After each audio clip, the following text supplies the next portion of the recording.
बिस्मिल्लाहिर्रहमानिर्रहीम अस्सलाम वालेकुम। कल पीपीआई डाटा आया। ये सितंबर के महीने का पीपीआई डाटा था जो 25 नवंबर को रिलीज़ हुआ। तो ये डाटा भी सामने स्क्रीन पे मैं शो करवा रहा हूँ। अगर इस डाटा को देखा जाए तो हम कह सकते हैं ये पार्शली फेवर कर रहा है गोल्ड को। इससे पहले एक डाटा एनएफपी का डाटा आया, उसमें भी हमने अनएम्प्लॉयमेंट रेशो देखी तो वो भी डाटा फेवर गोल्ड को ही कर रहा है। तो कुछ डाटा ऐसे होते हैं जिनका मार्केट पे पहले से ही एडवांस में एक इफेक्ट पड़ जाता है। अब कल जो $100 मार्केट अप हुई है उसका लोग पूछ रहे थे किस वजह से अप हुई है। तो जब भी कोई डाटा आने जा रहा होता है या एफओएमसी की मीटिंग होती है तो उससे पहले मार्केट में थोड़ी सी हलचल मचती है। कभी मार्केट ऊपर निकल जाती है या मार्केट एडवांस में एक एक्सपेक्टेशंस देकर एक्सपर्ट की ओपिनियंस देकर मार्केट थोड़ा बिहेव उसके अकॉर्डिंग करती है या नीचे आ जाती है। तो ये जो $100-110 मार्केट ऊपर गई है, ये हो सकता है इसी डाटा का एडवांस में इम्पैक्ट पड़ चुका और लोग फिर ये कहते हैं कि अगर ये डाटा गोल्ड की फेवर में आया है तो ये तो फौरन $200-300 ऊपर जाना चाहिए मार्केट को। ऐसा नहीं होता। ये डाटाज एक तरह की बेस बना रहे होते हैं आगे रेट कट्स के लिए। फॉर एग्जांपल एक अनएम्प्लॉयमेंट रेशो ज्यादा आई, जिसका मैंने आपको पहले बताया था कि अगर वो ज्यादा आएगी गोल्ड को फेवर करेगी, वो भी डाटा आ चुका है। अब पीपीआई का डाटा आया, फिर सीपीआई का डाटा आना है। ये सारे डाटाज अगर गोल्ड की फेवर में जाते हैं ना, डॉलर कमजोर होता है, गोल्ड की फेवर में जा रहे हैं, तो ऑटोमेटिकली फिर एफओएमसी की मीटिंग में रेट कट्स के चांसेस ज्यादा हो जाते हैं। अभी ये डाटा पार्शली गोल्ड की फेवर में है और ये डाटा मैं पहले बता चुका हूँ सितंबर का डाटा है। तो यही बुनियाद बना रहे हैं कि आगे दिसंबर के अंदर रेट कट्स होंगे या नहीं होंगे।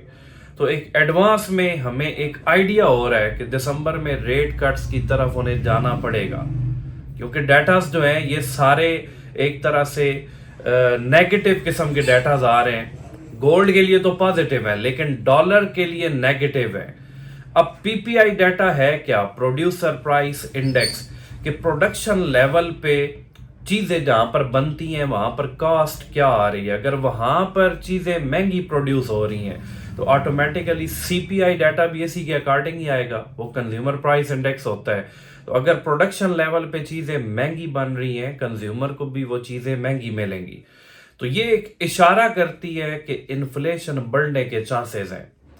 और कुछ वीडियोस पहले भी मैंने बताया हुआ था कि जब भी अनएम्प्लॉयमेंट रेशो बढ़ती है, इन्फ्लेशन की रेशो बढ़ती है, तो डॉलर थोड़ा वीक साइड पे जाता है, जो गोल्ड के लिए एक तरह की फेवर दे रहा होता है। गोल्ड को वो बुलिश लेकर जाएगा। गोल्ड हमेशा ऊपर की तरफ ही मूव करेगा। तो अल्हम्दुलिल्लाह कुछ वीडियोस भी मैंने बताया था और ग्रुप्स के अंदर भी मैंने मैसेज किए हुए थे कि कम से कम 3-4 दिन पहले कि 75% आप कम से कम गोल्ड में होने चाहिए। 50-50 भी कर सकते हैं। जो लोग 75% गोल्ड में, 25% कैश में, वो उनके लिए काफ़ी सारा बेनिफिट है। और आज की डेट में अगर 100% गोल्ड में भी आ जाए, तो आपने 25% कैश रखी हुई है, उसका भी आज की डेट में अगर आप गोल्ड परचेज कर लें, आपकी एवरेज भी बेहतर हो जाएगी। कुछ लोगों की तो खरीदारियां बहुत अच्छी हैं, एवरेज भी बेहतर हो जाएगी। फिर थोड़ा सा वेट करना है। दिसंबर में रेट कट्स होते हैं तो उसका ऑलरेडी मैंने बताया हुआ है कि कितने बेसिस पॉइंट अगर वो रेट कट्स की तरफ जाते हैं तो मार्केट अगर 25 बेसिस पॉइंट पे जाते हैं ना, तो मार्केट 4300 से ऊपर जाने के बिल्कुल चांसेस बन जाएंगे। अगर 50 बेसिस पॉइंट वो रेट कट्स की तरफ जाते हैं तो फिर 4500 प्लस में भी मार्केट जा सकती है। तो ये मैंने आपको एडवांस में बताया हुआ है। तो आज मार्केट तकरीबन 4170 के करीब है, $4170 पर ऑन्स। तो आज की डेट में जो पीस का रेट निकलेगा वो 4,45,000 के करीब आने के चांसेस हैं। रेट्स 2 के बाद आते हैं और पठूर का रेट 441। अब जिन लोगों ने शॉर्ट टर्म में बाइंग की हुई थी ना, 5-6 दिन 7 दिन पहले मैंने बाइंग करवाई थी शॉर्ट टर्म वालों को। शॉर्ट टर्म वाले होते हैं हफ्ता 10 दिन के लिए जो पैसा लेकर आते हैं।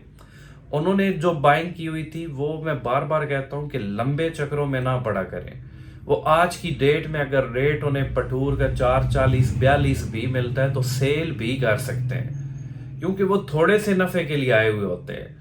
और थोड़ा सा नफा उन्हें 8-10 हज़ार एक हफ्ते के अंदर अगर तोले के साथ बच रहा है तो उनके लिए मोर देन इनफ है।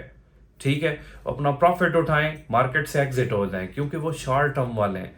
और चांदी का भी मैंने पिछली वीडियो में भी जिक्र किया था कि बड़ा अच्छा रेट आपको मिल रहा है, और अगर $2-3 मार्केट ऊपर गई तो आपको फिर ये रेट्स नहीं मिलेंगे। तो चांदी आपको PSL की जो ओरिजिनल बार्स हैं, PSL के बी वगैरह की ओरिजिनल बार्स, वो आपको 2 दिन पहले 6,800 रुपये पर तोला के हिसाब से मिल रही थी।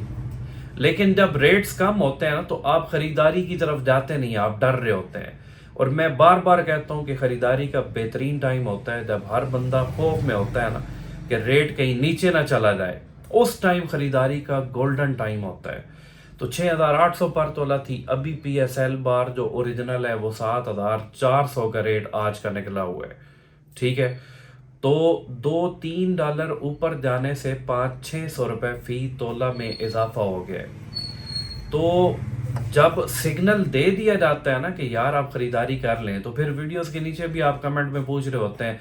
हालांकि वीडियो अगर आप मुकम्मल देख लें तो उसके अंदर कंप्लीट गाइडलाइंस दी गई होती हैं कि भाई रेट कितना है, अगले हफ्ते में तकरीबन इतना हो जाएगा, अगले महीने तक तकरीबन इतना हो जाएगा। आप देखते हैं नहीं, आप नीचे कमेंट में पूछ रहे होते हैं वीडियो के स्टार्ट में कि आज सोना खरीद लें या बेच दें। हालांकि वीडियो के अंदर मुकम्मल सिग्नल दिए जाते हैं। ठीक है, अब लॉन्ग टर्म जो होल्ड करके बैठे हुए हैं वो तो बड़े फ़ायदे में हैं। कुछ लोग कहते हैं कि हमारे पास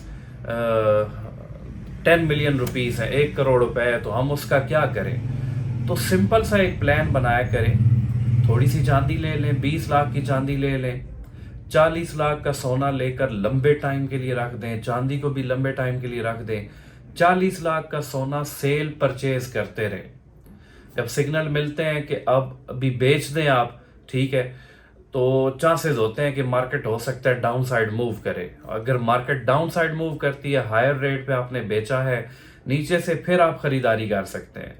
तो उसकी इस तरह से प्लानिंग करें तो आपका जो मैनेज करना है ना फाइनेंशियल, जितना भी आपका बजट है, और इन्वेस्टमेंट आपकी अच्छी हो जाएगी। लेकिन अगर आप ये कहें ना कि सारे का सारा पैसा, मैं 1 करोड़ रुपए मेरे पास आया हूँ, मैं सारी चांदी लेकर रख लूँ। चांदी मैं आपको स्ट्रेट फॉरवर्ड बता रहा हूँ, कभी कभार ऐसा होता है चांदी रेट अपना बिल्कुल फिक्स एक जगह पे स्टेबल कर देती है, और फिर वो ना बढ़ती है ना कम होती है। तो अगर हमने सारा पैसा उसमें लगाया हुआ है, 500-600 रुपये पर तोला नीचे चला जाए, रेट स्टेबल हो जाए, कोई मजबूरी बन जाती है, उसमें हमें सेल करनी पड़ जाए, तो फिर हम नुकसान अपना उठाएंगे। ठीक है, तो ये काम नहीं करना। थोड़ी सी चांदी एक रेशो बना लें, 20-30% सिल्वर ले लें, बाकी 40% अमाउंट का आप गोल्ड ले लें, 30% का वो गोल्ड लें जो आप weekly based, monthly based cell purchase करते रहें, जिससे आपको मंथली कुछ ना कुछ प्रॉफिट मिलता रहे। तो आज की डेट में भी अगर आप सिल्वर परचेज कर लेंगे तो बड़ा फ़ायदा होगा। मैं आपको एक सिंपल सा बता दूं ना, सिल्वर अभी मार्केट में आ चुकी है। सिल्वर जितने बड़े बड़े इन्वेस्टर्स हैं ना, वो खरीद कर रखते जा रहे हैं। जितने बड़े बड़े डीलर्स हैं, दुकानदार हैं, वो भी खरीद कर रखते जा रहे हैं। क्यों? रेट अच्छा मिल गया है। और एक टाइम ऐसा आने वाला है, हो सकता है 1 महीने के बाद वो टाइम आ जाए कि सिल्वर की इतनी ज़्यादा परचेजिंग और होल्डिंग हो जाए कि मार्केट में आप जाए, आपको सिल्वर मिले ही नहीं। फिर वही रूल बन जाएगा डिमांड एंड सप्लाई वाला। मार्केट में डिमांड ज़्यादा होगी, सप्लाई कम हो जानी है, क्योंकि जब रेट बढ़ रहे होते हैं फिर हर बंदा भाग पड़ता है। जब कम होते हैं फिर हमें ख्याल नहीं आता कि हम परचेजिंग आज की डेट में कर लें। तो सिल्वर आप 10,000 रुपये भी अगर पर तोला के लिए लेकर निकलेंगे, आपको मार्केट में नहीं मिलेगी। तो एडवांस में यार थोड़ा जब रेट स्टेबल हो, कम हो, तो तब की खरीदारी सबसे बेस्ट होती है। आप पीक पे जाकर खरीदारी करके फंस जाते हैं, फिर बाद में रोना शुरू कर देते हैं कि हमने खरीदारी ज़्यादा में कर ली, अब तो रेट गिर गया।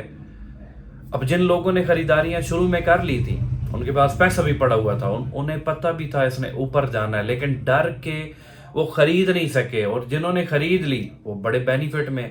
जो अभी भी डर रहे हैं, मेरे पास कुछ लोग ऐसे भी हैं जो पिछले 4-5 महीनों से मैसेज कर रहे हैं, सर रेट डाउन हो तो हमें बताएं, तब हम खरीदारी कर लें। तो मैं तो हर वक्त कहता हूं कि सोना चांदी जब भी खरीदना है तो समझ लें रेट डाउन ही है, चाहे वो अपने पीक पे पहुंचा हुआ। क्यों? रेट डाउन क्यों है? क्योंकि उसने एक अपना पीक भी अगर देखा हुआ है ना, उससे करेक्शन आती है, $100-200 मार्केट नीचे आती है, फिर भी महीने 2 महीनों के बाद वो अपने ऑल टाइम हाई से फिर ऊपर निकल जाएगी। तो पीक पे भी जिसने खरीदारी कर लिया ना, वो भी सेफ साइड पे है, उसे भी कोई परेशान नहीं होना चाहिए। थोड़ी सी होल्डिंग कैपेसिटी हो तो फिर सोने में हम पैसा बना सकते हैं। Thank you so much.